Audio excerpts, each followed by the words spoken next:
भुला दी, तोहके दिलावा से अपना मिटा दी। हो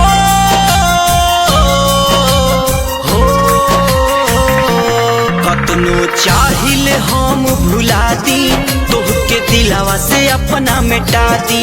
हमके प्यार के रोग बधैले, कतना पैदा हार गईले, एकर कोनो इलाज नइखे, कबो ठीक ना होई। जान तू ही जहरिया पियादा, मरे में तकलीफ ना होई। जान तू ही जहरिया पियादा, मरे में तकलीफ ना होई।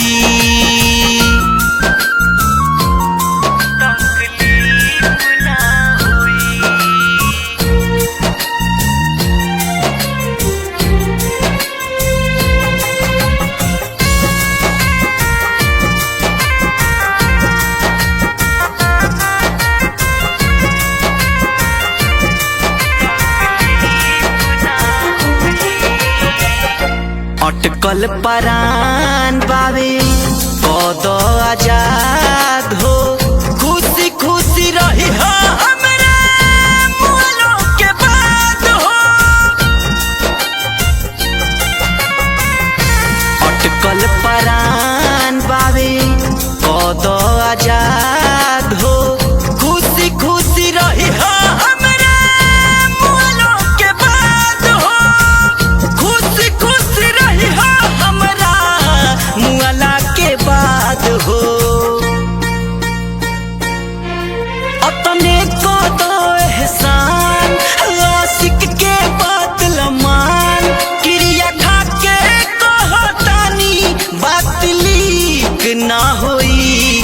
जान तू ही जहरिया पियादा, मरे में तकलीफ ना होई। जान तू ही जहरिया पियादा, मरे में तकलीफ ना होई।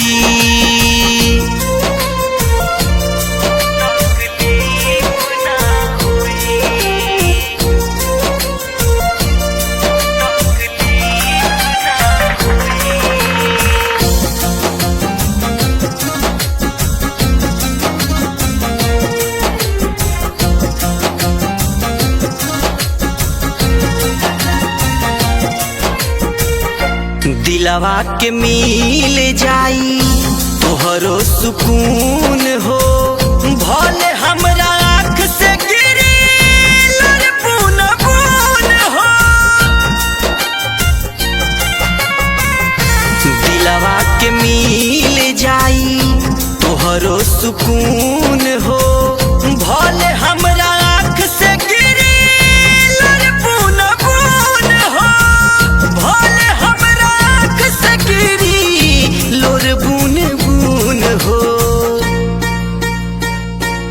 कहे परवीन सम्राट, तोहरा बिन गुजार लेम रात।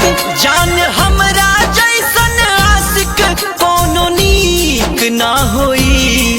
जान तू ही जहरिया पियादा, मरे में तकलीफ ना होई। जान तू ही जहरिया पियादा, मरे में तकलीफ ना होई।